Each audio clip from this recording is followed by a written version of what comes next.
ইসরায়েলের আকাশ জুড়ে এখন কেবলই আগুনের খেলা।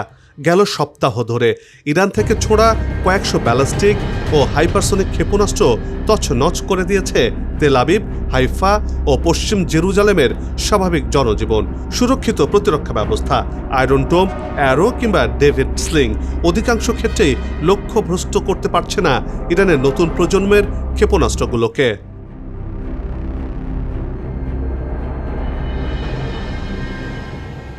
দক্ষিণ ভূমধ্যসাগরের জলরেখা সাধারণত শান্ত থাকে, কিন্তু যে সন্ধ্যায় প্রথম বিস্ফোরণের আলো দেখা গেল সেই সন্ধ্যা যেন পানি নয়, লোহার উপর আগুনের প্রতিফলন। ছবিগুলো প্রকাশ্যে আসার পর বিশেষজ্ঞরা এক মুহূর্তের জন্য থমকে তাকিয়েছিলেন, কারণ ইসরায়েলের সবচেয়ে বড় বাণিজ্যিক লাইফলাইন খ্যাত বন্দর আশদোদে এমনভাবে ক্ষতিগ্রস্ত হয়েছে যে তার চিহ্ন খুবই ভয়াবহ।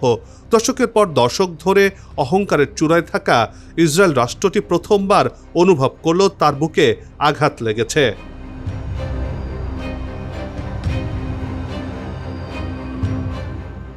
বর্তমানে ইরানের মিসাইলগুলো একের পর এক এসে আঘাত এনে এই বন্দরের সবকিছু ধ্বংস করে দিয়েছে। এতে করে এই বন্দর দিয়ে সহসাই আর পুরোদমে বাণিজ্যিক কার্যক্রম চালানো সহজ হবে না। আশদোদ বন্দর দিয়ে ইসরায়েলের মোট আমদানির প্রায় 60% হয়ে থাকে। এই বন্দর থেমে গেলে ইসরায়েলের রক্ত সঞ্চালন থেমে যায়। এটা শুধু অর্থনৈতিক কাঠামো নয়, এটা খাদ্য, ঔষধ, নির্মাণ সামগ্রী ও প্রযুক্তি সবকিছুর কেন্দ্রবিন্দুতে রয়েছে। অর্থাৎ এই বন্দরকে বলা হয় ইসরায়েলের হার্ট।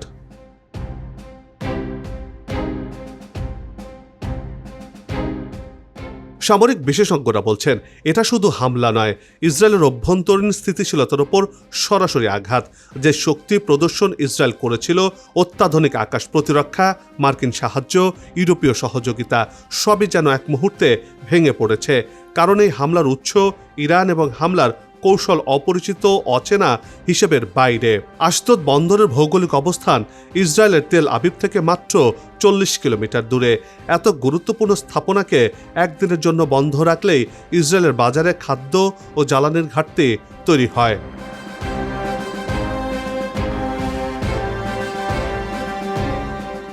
এখনকার বাস্তবতা আরও ভয়াবহ, কারণ বন্দরটির উপর হামলা চালিয়ে স্ট্র্যাটেজিক আউটপুট ধ্বংস করতে চেয়েছে ইরান।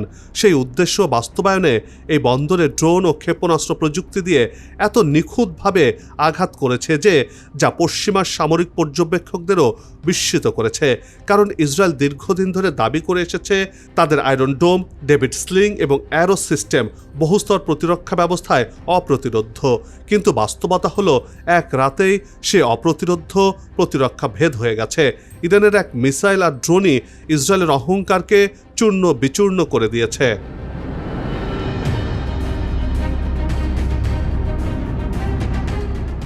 ইসরায়েলের বিশ্লেষকরা বলছেন গেল 7 দশকে ইসরায়েল এমন অর্থনৈতিক ধাক্কা আর কখনো পায়নি। যে দেশ মধ্যপ্রাচ্যে লাগাতার সামরিক আধিপত্য দেখিয়ে আসছে, আজ সেই দেশের নিজস্ব বাণিজ্যিক রাজধানীর ওপর ভূ রাজনৈতিক চাপ আশ্রে পড়ছে। একের পর এক মিসাইল ধ্বংস করে ফেলছে সবকিছু।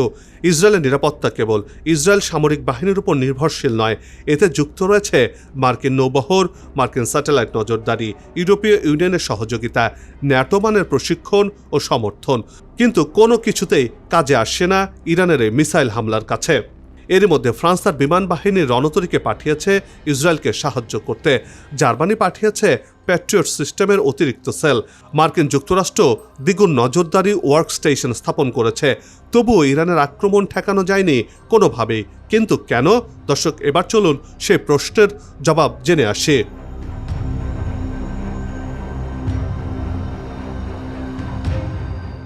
কারণ ইরান এবার যে অস্ত্র ব্যবহার করেছে সেগুলো বহুস্তর প্রতিরক্ষা ব্যবস্থার গ্যাপ খুঁজে বের করে আঘাত করতে সক্ষম হয়েছে। ইসরায়েল ভেবেছিল হিজবুল্লাহ বা অন্য সংগঠনের রকেটের মতো ইরানের আক্রমণ হয়তো পুনর্নির্ধারিত ছকেই আসবে, কিন্তু ইরান ভিন্ন পথ বেছে নিয়েছে, যার আঘাতে ইসরায়েলের অহংকারকে ধুলায় মিশে দিয়েছে।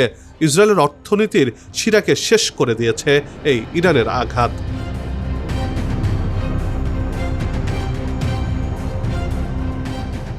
আশদোদ বন্দর অচল হয়ে যাওয়া মানে ইসরায়েলের অভ্যন্তরে চাপ, বাজারে সংকট, বড় কর্পোরেশনগুলোর আমদানি থেমে যাওয়া এবং সাধারণ মানুষের নিরাপত্তাহীনতা বেড়ে যাওয়া। ইসরায়েল জানে সামরিক যুদ্ধের ক্ষতি সহ্য করা যায়, কিন্তু বন্দর অচল থাকা মানে রাষ্ট্র ব্যবস্থার উপর সরাসরি আঘাত, দেশের অর্থনীতিকে পঙ্গু করে দেয়া। আর ইরান সেভাবেই পরিকল্পনা বাস্তবায়ন করেছে যাতে ইসরায়েলকে পঙ্গু করে দেওয়া যায় অর্থনৈতিকভাবে। আর সেই পরিকল্পনার অংশ হিসেবে ইরানের মিসাইলের আঘাতে ইসরায়েলের সুউচ্চ ভবনের হাড়গোড় বের হয়ে গেছে। ভবনগুলো কেবল কঙ্কাল নিয়ে দাঁড়িয়ে আছে।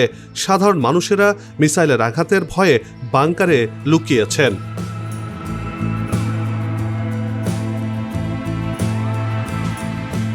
পরিস্থিতি এমন পর্যায়ে পৌঁছেছে, রাস্তায় এখন কোনো মানুষের চিহ্ন নেই। শহরগুলো পরিণত হয়েছে ভুতুরে নগরীতে। বাসিন্দারা দিনরাত কাটাচ্ছেন কংক্রিটের নিচে গভীর বাংকারে।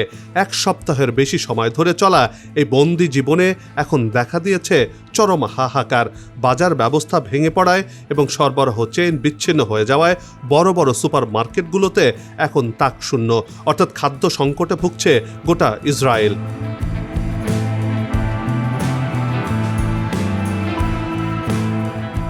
শুধু ক্ষেপণাস্ত্র নয়, ইসরায়েল এখন লড়ছে এক অদৃশ্য যুদ্ধের বিরুদ্ধে, আর তা হলো ক্ষুধা। দেশটির বন্দরগুলো বন্ধ এবং আন্তর্জাতিক ফ্লাইট চলাচল স্থগিত থাকায় আমদানিকৃত খাদ্যের মজুদ দ্রুত ফুরিয়ে আসছে। বিশেষ করে দুধ, রুটি ও ঔষধ পণ্যের জন্য হাহাকার চলছে গোটা ইসরায়েলে। অনেক স্থানে একটি রুটির জন্য দীর্ঘ লাইন দিলেও শূন্য হাতে ফিরতে হচ্ছে সাধারণ মানুষদের। যদিও এসব চিত্র ইসরায়েলি গণমাধ্যমগুলোতে প্রকাশ করতে কঠোর বিধিনিষেধ আরোপ করেছে।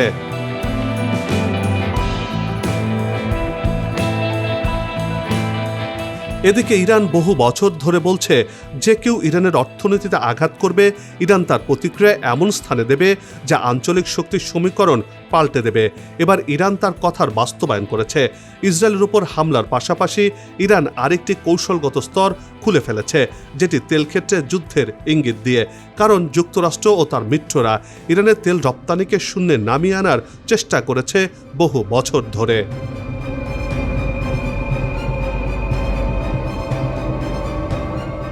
ইরান জানে যদি তার অর্থনীতির শ্বাস নিতে না পারে তাহলে যুদ্ধেও টিকে থাকা কঠিন হবে। সেই প্রেক্ষাপটে ইরানের কৌশল হলো, যদি ইরানের অর্থনীতিতে আঘাত করো তবে তেহরানও তোমার অর্থনৈতিক সাপ্লাই লাইনে আঘাত করবে।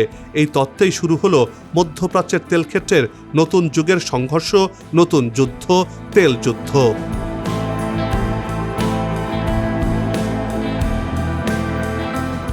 কুয়েত প্রতিদিন প্রায় 2.5 মিলিয়ন ব্যারেল তেল রপ্তানি করে। এর বড় একটি অংশ নিয়ন্ত্রণ করে মার্কিন কোম্পানি শেভরন। এই তেলই মধ্যপ্রাচ্যে মার্কিন আর্থিক আধিপত্যের মূল উৎস। এই তেলই ডলারের আত্মা হিসেবে পরিচিত, আর সেই কেন্দ্রেই আঘাত এনেছে তেহরান। কুয়েতের সবচেয়ে বড় তেল শোধনাগার আহমেদ রিফাইনারি, যেখানে প্রতিদিন প্রায় 4,05,000 ব্যারেল তেল পরিশোধিত হয়। এখানে ড্রোন আক্রমণে উৎপাদন সম্পূর্ণ বন্ধ হয়ে গেছে।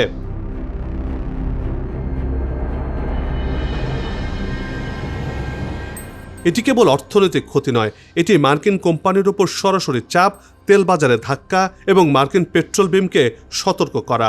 মধ্যপ্রাচ্যে নিরাপদ ব্যবসা আর নিশ্চিত নয় বা নিরাপদ নয়। ইরান শুধু কুয়েত নয়, হামলা চালিয়েছে সংযুক্ত আরব আমিরাতের জ্বালানি অবকাঠামোতেও। মার্কিন কোম্পানির পরিচালিত কয়েকটি অফশোর ফ্যাসিলিটিতেও অ্যাটাক করেছে তেহরান। এই হামলাগুলোর বার্তা স্পষ্ট, ইরানের বিরুদ্ধে যুদ্ধ করলে মধ্যপ্রাচ্যের অর্থনীতিও সেই যুদ্ধের ভেতরে ঢুকে পড়বে।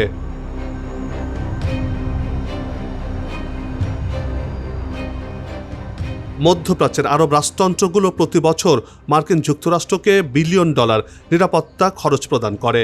তার কারণ যুক্তরাষ্ট্র গ্যারান্টি দেয় যে কোনো ধরনের হামলা হলে তাদের আকাশ, তেলক্ষেত্র, অর্থনৈতিক স্থাপনাগুলো সুরক্ষিত থাকবে, যেটি যুক্তরাষ্ট্র করে দেবে। কিন্তু ইরানের হামলা প্রমাণ করল এই নিরাপত্তা গ্যারান্টি কাগজে যত শক্ত, মাঠে ততটাই দুর্বল। মধ্যপ্রাচ্যের অর্থনীতি এখন বিপদে, অর্থাৎ খাদের কিনারে। কারণ তাদের অস্ত্র কেনা, তাদের সামরিক প্রশিক্ষণ, তাদের আকাশ প্রতিরক্ষা সবই যুক্তরাষ্ট্র কেন্দ্রিক। আর সেই যুক্তরাষ্ট্রের প্রতিরক্ষা ব্যবস্থা PAC-3 ইরানের উন্নত মিসাইলের বিরুদ্ধে কার্যত অকার্যকর হয়ে গেছে। রাষ্ট্রযন্ত্রগুলো দেখছে যে যুক্তরাষ্ট্র দেড়শো থেকে 200 বিলিয়ন ডলারের অস্ত্র বিক্রি করেছে, সেগুলো বাস্তব যুদ্ধে একেবারে ভেঙে পড়েছে। বাস্তবতার কাছে সেগুলো এখন ফাঁকা হয়ে গেছে।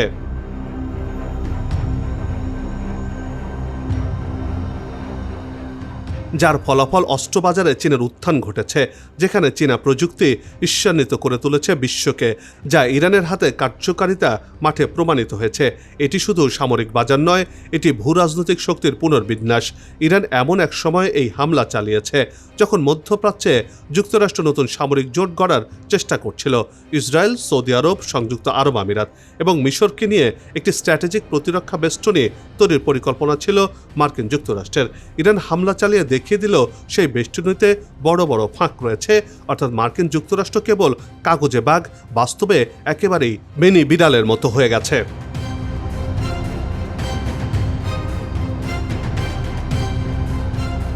চীনের সাথে প্রতিরক্ষা সহযোগিতা, রাশিয়ার সামরিক সমন্বয় এবং ইরানের নিজস্ব প্রযুক্তির অগ্রগতি সব মিলিয়ে যুক্তরাষ্ট্রের আঞ্চলিক প্রভাব দুর্বল হচ্ছে। যুক্তরাষ্ট্রের জন্য সবচেয়ে বড় সংকেত হলো মধ্যপ্রাচ্যের রাজতন্ত্রগুলো আর অন্ধভাবে তাদের উপর নির্ভর করবে না, কারণ নিরাপত্তার নামে বিলিয়ন বিলিয়ন ডলার ব্যয় করেও তারা বাস্তবে সুরক্ষা পাচ্ছে না।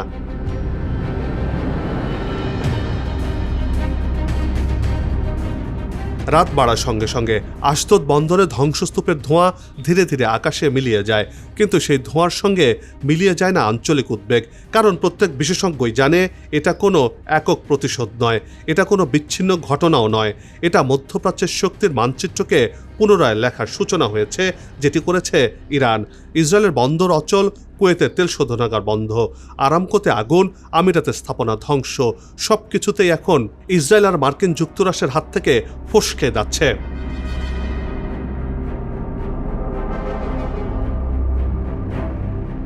এসবই এখন মার্কিন অস্ত্র ব্যবসার কার্যকারিতা প্রশ্নের মুখে ঠেলে দিয়েছে, যার ফলে এখন বিলিয়ন ডলারের ব্যবসা হারাতে বসেছে মার্কিন যুক্তরাষ্ট্র। সব মিলিয়ে যেন একটি অদৃশ্য রাডারের পর্দায় একটি নতুন রেখা আঁকা হচ্ছে। এই রেখা বলছে মধ্যপ্রাচ্যের যুদ্ধ এখন আর একমুখী নয়, এখন প্রতিটি পক্ষের হাতেই পাল্টা আঘাতের অস্ত্র রয়েছে। আর ভূ রাজনীতির সবচেয়ে বড় সত্য হলো, বন্দর ধ্বংস হলে সব কিছু ধুলোর সাথে মিশে যায়। মেরামত হয় না অর্থনীতি, থমকে যায় অর্থের চাকা। তারপরে তেলক্ষেত্র থাকায় তা মেরামত হবে কোনো এক সময়, কিন্তু ভরসা ভেঙে গেলে তা আর ফিরে আসবে না, ফিরে আসে না, যা মধ্যপ্রাচ্যের দেশগুলোতে এখন ঘটছে।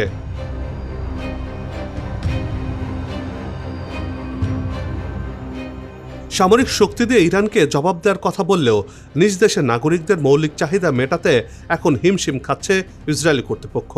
ধ্বংসস্তূপের নিচে ঢাকা পড়া শহরগুলোতে এখন কেবল কান্নার রোল।